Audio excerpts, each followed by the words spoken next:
ഓ വണ്ടി പണിയായോ? ഓ ഈ വണ്ടി താഴെ വീണളിയോ? ഓട വീണളിയാ?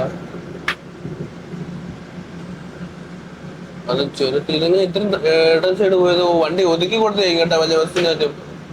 ആ പോലീസിനെ വിളിച്ചാൽ കേട്ടോ. വിളിച്ചിട്ടുണ്ടോ? ആ ആ ആ ഉറങ്ങിപ്പോയതാന്ന് തോന്നുന്നു. ഉറങ്ങിപ്പോയതാണോ? ഓ സൈഡ് കൊടുത്തതല്ല. സൈഡ് കൊടുത്തല്ല, ഉറങ്ങിപ്പോയതായിരുന്നു. ഓ ഒരുപാട് സ്ഥലമുണ്ട്. പോലീസിനെ വിളിക്കുക, അല്ലെങ്കിൽ ജലസംരക്ഷണ സമിതിയുണ്ട് ആ ഇവിടെ.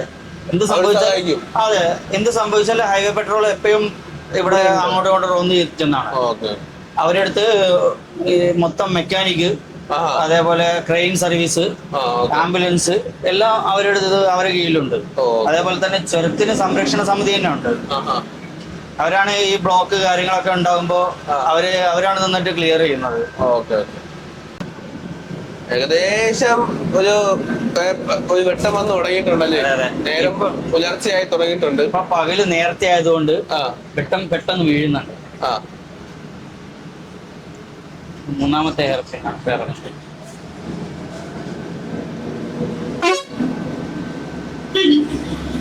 കല്ലടയല്ലേ അപ്പൊ? കല്ലടാണ് കയറി മൈസൂർ ഇതാണ് തിരുവനന്തപുരം. നമ്മുടെ ഈ ഒരു ഹെയർ പിന്നാണ് നമ്മുടെ എല്ലാ ചിത്രങ്ങളിലും ഹൈലൈറ്റ് ആയിട്ട് നിൽക്കുന്നത്. അതെ, അതെ. താമരശ്ശേരി ചുരം എന്ന് പറയുന്നത് ഒരു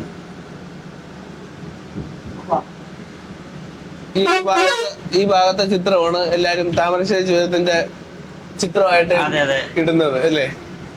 അത് എവിടെ നോക്കിയാലും താമരശ്ശേരി ചുരം നടിക്കുമ്പോഴും ആദ്യം വരുന്ന ഈ ഒരു ഫോട്ടോ. രണ്ടാമത്തെ മൂന്നാമത്തെ ഹെയർ പിൻ.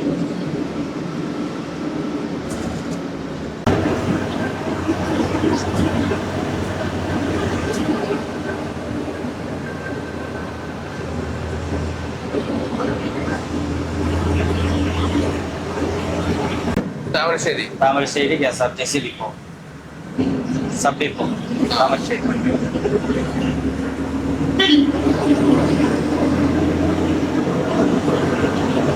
വയനാട് നിന്നും കോഴിക്കോടിലോട്ട് കയറുകയാണ്. ഇനി നമ്മുടെ യാത്ര അവസാനിക്കും.